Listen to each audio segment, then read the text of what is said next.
പല ട്രെയിനേഴ്സും പറയുന്നതാണ്, അതായത് സ്റ്റാഫുകൾ നിങ്ങളുടെ തകർച്ചയ്ക്ക് കാരണം നിങ്ങളുടെ സ്റ്റാഫാണ്. നമ്മൾ പറയൂലേ, ഏത് പെരുന്നാൾ വന്നാലും കോഴിക്കണ പണി എന്ന് പറഞ്ഞ പോലെ സംഭവമാണത്. എല്ലാ സ്റ്റാഫുകളും മര്യാദക്കാരാവണമെന്ന് യാതൊരു നിർബന്ധമൊന്നുമില്ല. മുതലാളി സമ്മതിച്ചാലും പട്ടി സമ്മതിക്കണം. ഞങ്ങൾക്കൊരു വർക്ക് തരുന്നു, അതിൻ്റെ MD ആയിട്ട് സംസാരിച്ച് ഓക്കെ പറഞ്ഞു പോകുന്നു. പക്ഷേ സ്റ്റാഫ് ഞങ്ങളെ അകത്ത് കയറാൻ സമ്മതിക്കില്ല. പക്ഷേ ഒരു 10% വരുന്ന സ്റ്റാഫുകളുണ്ട്. അവരെ വേണമെങ്കിൽ പറയാം പേപ്പട്ടികൾ എന്ന് പറയാം. ആ സ്ഥാപനം മൊത്തം നശിപ്പിക്കുകയും ചെയ്യും. അത് കടിച്ച് വന്നാൾക്കാരെയും കടിക്കും, ഓണറേയും കടിക്കും, നശിപ്പിച്ച് കളയും. അങ്ങനെയുള്ള ആൾക്കാരുടെ കാര്യത്തിലാണെങ്കിൽ നമ്മളൊന്ന് വിജിലൻ്റ് ആയിരിക്കണം.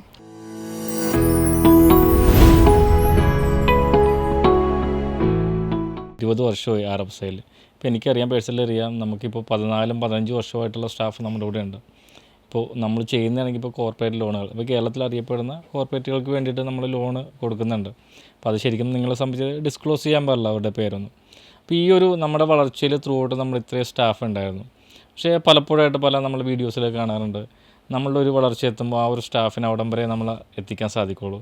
അത് കഴിയുമ്പോൾ വേറൊരു വളർച്ചയിലേക്കുമ്പോൾ മറ്റുള്ളവരുടെ ഒരു സഹായം തരണം എന്നുള്ള സംഭവം. ശരിക്കും അതിനെ എത്രമാത്രം സാറ് യോജിക്കുന്നുണ്ട്? പല ട്രെയിനേഴ്സും പറയുന്നതാണ്, അതായത് സ്റ്റാഫുകൾ നിങ്ങളുടെ തകർച്ചയ്ക്ക് കാരണം നിങ്ങളുടെ സ്റ്റാഫാണ്. ഈ നമ്മൾ പറയൂലേ, ഏത് പെരുന്നാൾ വന്നാലും കോഴിക്കണ പണി എന്ന് പറഞ്ഞ പോലെ സംഭവമാണത്. അതെ അതെ. ഇതിനകത്ത് സത്യമുണ്ടെന്ന് വെച്ചാൽ ഒരു കുറച്ച് ഭാഗം സത്യമുണ്ട്. അതായത് എല്ലാ സ്റ്റാഫുകളും മര്യാദക്കാരാവണമെന്ന് യാതൊരു നിർബന്ധമൊന്നുമില്ല. ഇപ്പോൾ ചില സ്റ്റാഫുകളുണ്ട്, നമ്മളെ മിഥുന സിനിമയിൽ ഇന്നസെൻ്റ് നിൽക്കുന്ന പോലെ നിൽപ്പ്, എന്തിനും ആ ഒരു നിപ്പില്ലേ, ആ നിപ്പിൽ നിൽക്കുന്ന ആൾക്കാരുണ്ട്. അവരെ കട്ട് ചെയ്യണം, കട്ട് ചെയ്തേ പറ്റൂ. അല്ലാത്ത ആൾക്കാർ, നല്ല സ്റ്റാഫുകൾ, ഇപ്പം നമ്മളൊരു പണ്ടത്തെ ഒരു പഴഞ്ചൊല്ലുണ്ട്, ഞാൻ പല സ്ഥലത്തും കേട്ടേ. എന്താ, ഇപ്പം ഞങ്ങളുടെ ഇതിനകത്ത് ചെല്ലുമ്പോൾ ഞങ്ങൾ തമാശയ്ക്ക് പറയും, മുതലാളി സമ്മതിച്ചാലും പട്ടി സമ്മതിക്കില്ല എന്ന് പറയും. സുശീഷ് കേട്ടണമെന്ന് എനിക്കറിയാൻ പാടില്ല. മുതലാളി സമ്മതിച്ചാലും പട്ടി സമ്മതിക്കില്ല. ഞങ്ങൾക്കൊരു വർക്ക് തരുന്നു, അതിൻ്റെ MD ആയിട്ട് സംസാരിച്ച് ഓക്കെ പറഞ്ഞു പോകുന്നു. പക്ഷേ സ്റ്റാഫ് ഞങ്ങളെ അകത്ത് കയറാൻ സമ്മതിക്കില്ല. എന്നുവെച്ചാൽ അതായത് ചില സ്ഥാപനങ്ങളിൽ അങ്ങനെയാണ്. ഞാൻ പട്ടിയെന്ന് ഉദ്ദേശിച്ചത് ഒരു സ്റ്റാഫിനെ കളിയാക്കാനൊന്നും അല്ല. ഞാൻ കണക്കൂട്ടുന്നത് പട്ടി എന്ന് പറയുന്നത് ഏറ്റവും സ്നേഹമുള്ളൊരു മൃഗമാണ്, അല്ലേ? അപ്പോൾ ഞാനൊരു സ്റ്റാഫെല്ലാം പട്ടികളെന്നൊന്നും ധരിക്കരുത് സുജീഷ്, അങ്ങനെയൊന്നുമല്ല. നല്ല സ്റ്റാഫുണ്ട് ഏത് സ്ഥാപനത്തിലും. ഞാൻ ഭൂരിഭാഗം സ്റ്റാഫുകളും പട്ടിയുടെ ഇതിൽ പറയുകയാണെങ്കിൽ ഭൂരിഭാഗം സ്റ്റാഫുകളും തന്നെ കാവൽപ്പട്ടികളാണ്. ആ സ്ഥാപനത്തിനെ കാത്തു സൂക്ഷിക്കുന്ന ഒരു ആൾക്കാരാണ് ഈ ഭൂരിഭാഗം സ്റ്റാഫുകളും. പക്ഷേ ഒരു 10% വരുന്ന സ്റ്റാഫുകളുണ്ട്.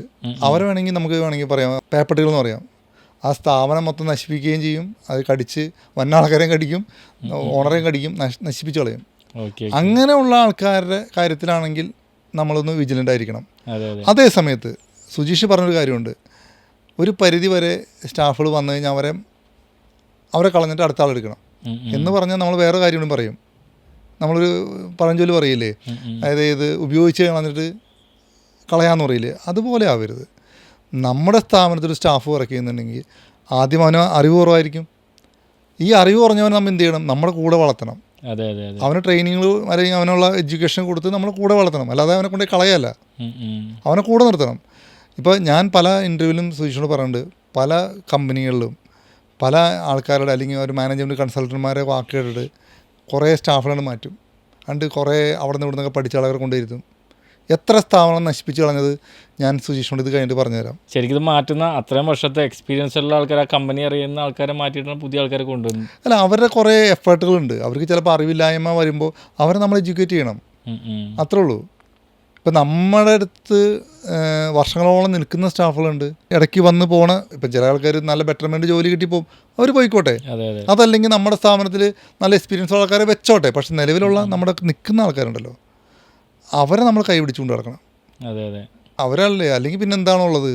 നമ്മളൊരു രസമില്ലല്ലോ ഇടയ്ക്ക് വെച്ചിട്ട് അവനെ തട്ടിക്കളയും. ഞാൻ കുറേ ആൾക്കാർ അങ്ങനെയാണ്, അതായത് ഒരു പരിധി വരെ കൊണ്ടുനടന്നിട്ട് തട്ടിക്കളയും. ബിസിനസ്സിൽ നമ്മൾ സ്വയം അപ്ഡേറ്റ് ആകണ പോലെ നമ്മുടെ സ്റ്റാഫിനെ അപ്ഡേറ്റ് ആക്കാനായിട്ട് നമ്മൾ ശ്രമിക്കണം. ഞാൻ ആകെ ഒരു ട്രെയിനിങ് സത്യം പറഞ്ഞാൽ അറ്റൻഡ് ചെയ്തിട്ടുള്ളൂ. അപ്പോൾ എല്ലാ ട്രെയിനേഴ്സും മോശമെന്ന് പറയാൻ എനിക്ക് കഴിയില്ല. അപ്പോൾ അദ്ദേഹം സ്റ്റാഫുകൾക്ക് ഇങ്ങനെ ട്രെയിനിങ് കൊടുത്ത് നമ്മൾ പ്ലെയറെ സൃഷ്ടിക്കണമെന്ന് പറയുന്ന ഒരാളാണ്.